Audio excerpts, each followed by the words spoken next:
Ayan, meron dito isa nakatayo, naka t-shirt.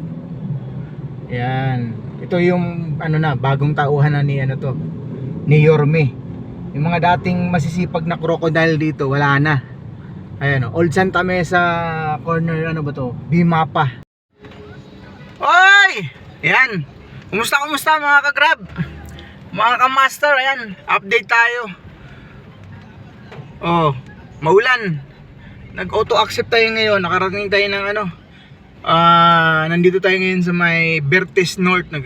Huli kong drop Bertes Mall. Tapos kumain tayo dun, oh. Yung sa kainan dito sa may San Roque. So ayun.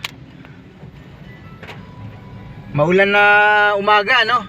Time check natin, ay 12:22 na pala. So yung unang pasahero ko kanina, saan ba? Pasyang-Rila. Galing ng Namayan sa Mandaluyong, Pasyang-Rila. Tapos kuha tayo ng El Pueblo, Manila. El Pueblo Condominium. Tapos sinundan tayo ng ano, ng pa-Terminal 1, no? Nakuha ko dun sa may likod ng SM Santa Mesa. Ayun. Mabilis lang, no? Mabilis lang natin na ihatid kasi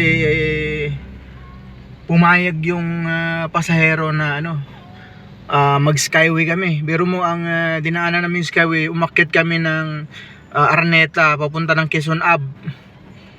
Tapos nag U-turn, balik ulit ng skyway papunta ng airport naman. Kasi nagmamadali din si sir. So ayun, napaka hyper kanina.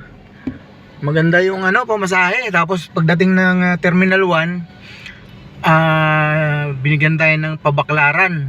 Tapos Baklaran papunta ng ENYO National University sa MOA. Tapos papunta ng ano, saan ba? Papunta, sumunod nun ay papunta ng Ocean Park, no? Tapos nagtambay tayo saglit doon sa may Carino Grandstand. Binigyan tayo naman ng booking papunta dito sa Bertes Mall. Yan, sa Quezon City. So yun lang mga ka-grab, ang update natin yan, maulan na umaga. Yan. At may update pala ako mga ka-grab, no? Thank you Yorme. Yun. Napakaganda ng ginawa ni Yorme, oh. Nilinis niya yung enforcer ng Maynila. Isasama ko sa video na to yung dinaanan ko kanina, yung nag-pick up nga ako doon sa likod ng SM. Yung mga enforcer doon sa Bimapa at Old Santa Mesa, wala na. Yung mga nagtatago sa unahan ng stoplight, meron nakapwesto doon, isa na lang. Tapos naka white t-shirt. So ibig sabihin, yung mga dating enforcer, pinalitan pala ni Yorme. Tapos yun nga, galing ako ng Manila Hotel. Dumaan ako sa ano, sa tawag doon, sa Manila City Hall. Napakalinis, wala ring enforcer. Walang traffic yung Manila ngayon. Tapos hindi na nakakatakot, di katulad dati pag napadaan ka ng stoplight, doon sa unahan merong nagtatagong crocodile. Yun lang mga ka-grab.